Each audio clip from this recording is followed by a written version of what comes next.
Deuteronomy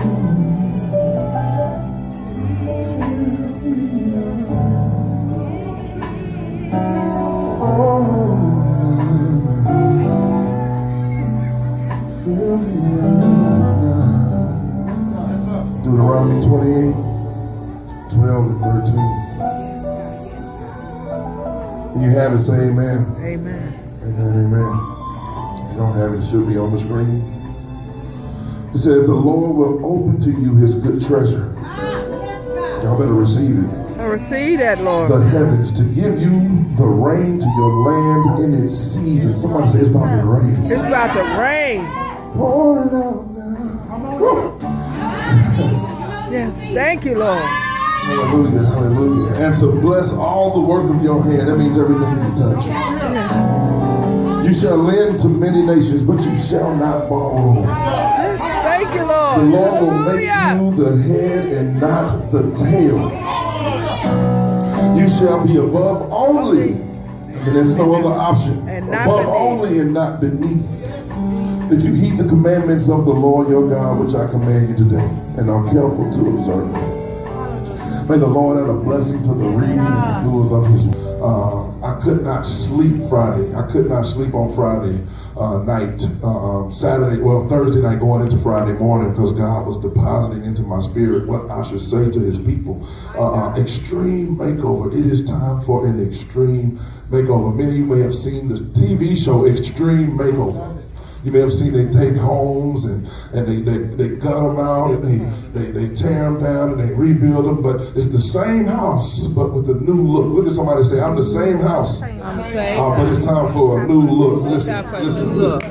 This was written, so this story, let me give you a little context before I get into it. This particular moment in the Bible was written by Moses. He was writing it to the Israelites as they were in the plains of Moab, and they were getting ready to cross into not the finish line, but the promised land. They were getting ready, preparing to get into Canaan, getting ready to cross the Jordan and do all these things. But they were at the plains of Moab, and Moses is trying to explain to the Israelite nation that if you remain obedient, this is the promise of God. Amen. So what I'm trying to get you to understand this morning, 3D, is that God has a promise in your obedience, but it's going to require your obedience to get there. Oh, y'all ain't feeling me this morning. See, listen to me. There's an opportunity. See, if you read later down in the verse, which we'll get there later, but if you read later down in the verse, he starts telling you, if you don't obey God, there are going to be consequences. God says your makeover is tied up in your obedience. Can I get a witness in this place? Listen, the nation of Israel was getting ready to receive a makeover. Y'all understand that Israel came out of thousands of years of slavery in Egypt, and they were under Pharaoh's rule for centuries, and they were struggling, making brick and mortar and building temples and doing all the work that they were not getting paid to do. They were slaves, and then God had a servant named Moses say, let my people go, Pharaoh. Let them go. God has given me the power. He made a promise to my people back on the Abraham covenant that I shall be the head and not the tail. We are free. Let my people go. As you know, they crossed the Red Sea. You saw the story. Any of y'all seen the Ten Commandments on TBS back in the day? Y'all have seen it a million times. I get it. I grew up watching it, and you saw the army get drowned in the ocean. And then they go through wilderness for 40 years. Then they struggle. Then they try to find their way. Then they lose their way. And Moses is saying, listen, you're about to get to promise. I might not make it with you, but if you stay obedient, God will make you over. Listen, somebody say extreme makeover. Extreme makeover. Extreme makeover. Extreme makeover. Listen. The thing about this text is you have to believe it in order to activate it. I'm trying to help somebody today that's struggling. If you have to believe the text and what it's telling you in order to activate it. It will not work if you do not believe what the text spoke to you as we were reading it. Listen, one thing you have to do is believe, and when you believe it, you show it by your action. Oh, I'm a believer of faith without works is dead. I believe in putting some work to my faith. I believe that if I speak it, it shall happen if I work it. Come on, somebody. I ain't sitting around waiting on something to show up. I'm not sitting around waiting on the God says, you waiting on me, but I've been waiting on you. Somebody say, activate it. Activate. You got to activate before you can see your makeover. You got to activate. So it's one thing that you must do, and that's believe. Listen, we're going to start with the first point. Somebody say ownership. Ownership.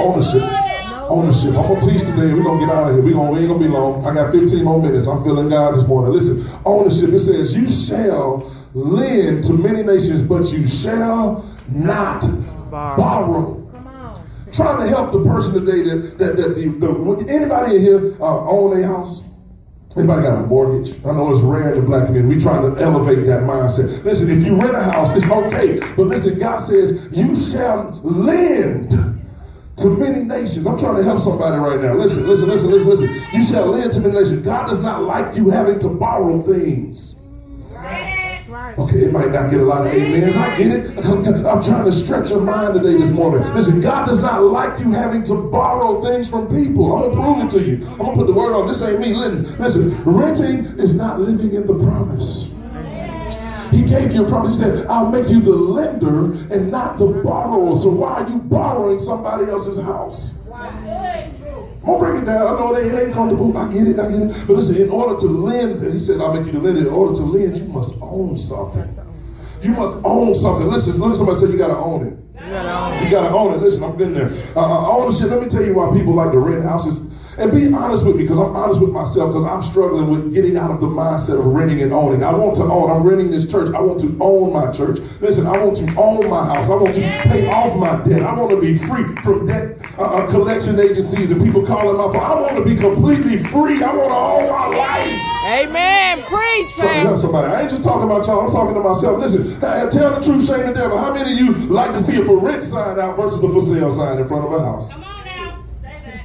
Tell the truth. Don't y'all do it. Y'all see that for sale sign? Oh, that ain't for me. Come on here. You talking real good. You ain't got to say amen. You might just say ouch to be cool. But listen, how many of you like the rent sign? I'm me included. It's comfortable. You know why? Because it's easy to get access. When you own, you gotta work for something. When you own, you gotta sit at that closing table for hours. You gotta wait months for people to lenders and the banks to get prevalent. You gotta wait on the underwriter to approve you. You gotta get pre-approved. You gotta find out. You gotta meet with the agent. But with a rental property, you just show up at the door with a check and you got access. But it's not yours. Look at somebody say, own your life. Own your life. Ownership takes time, man. Ownership takes time. So stop rushing God. God says, stop rushing me. I made you a promise, but you rushing me. Slow down, son. Slow down, young lady. I got you. Listen, there's nothing worse than borrowing somebody's car. Tell the truth. I don't even like lending my car, but it's nothing worse than borrowing somebody's car, because the first thing go wrong with it, guess who fault it is? Ooh, y'all know them folks. Y'all might be them folks. I'm just saying. The engine light came on. They had a bad oil filter the whole time. But it's your fault because you borrowing it. How many of y'all know you pay more when you rent? Yep. Oh, you think you paying that person's mortgage at direct value? No, man, they upcharging you. Trying to help you. You spend more. Man, I'm trying to help us, all of us. This is not just for you. I'm preaching to myself. Man, look, I'm touching myself. Listen, close the chapter of renting in your life. God says he wants you to own your life.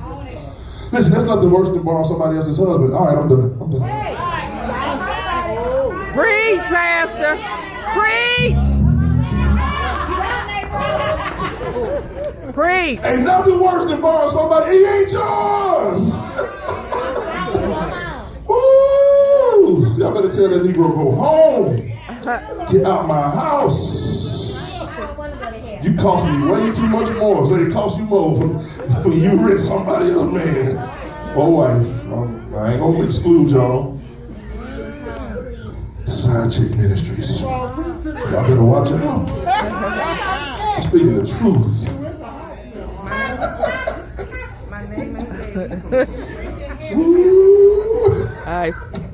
Listen, man. People, I'm sorry, y'all. That came out. Listen. People should be borrowing money from you, man. God wants to elevate you to a place to where you can be the lender and not the borrower. I just want to encourage you today to get the mindset of ownership in your life. And another thing is, man, listen, God hates debt. I want y'all to understand. Go to the next slide. God does not approve of debt. He does not like it. I'm going to prove it with 3 simple scriptures. Watch this. The first one says, pay to all what is owed to them. Taxes to whom taxes are owed, revenue to whom revenue is owed, respect to whom respect is owed, honor to whom honor is owed. Yes. The wicked borrows but does not pay back, but the righteous is generous and gives. God is saying, you borrowing, that's not of me. That's of wickedness. You need to get to a place, and it's okay. Listen, I'm not knocking anybody that's borrowing because I'm borrowing, but what God says, at least get in the mindset to be in the progression to take over what you're borrowing. You better get a lease purchase agreement next time. I'm done. I ain't fussing. I ain't gonna fuss no more. Talking to myself. It's time to grow up. Time to elevate, y'all. It's time to grow. This is the year of elevation. That's elevation don't always feel good. I climbed up a hill yesterday and almost died. I was like, Jesus, I know I'm going higher, but this hurts. Woo! Amen. Look, somebody pay it off.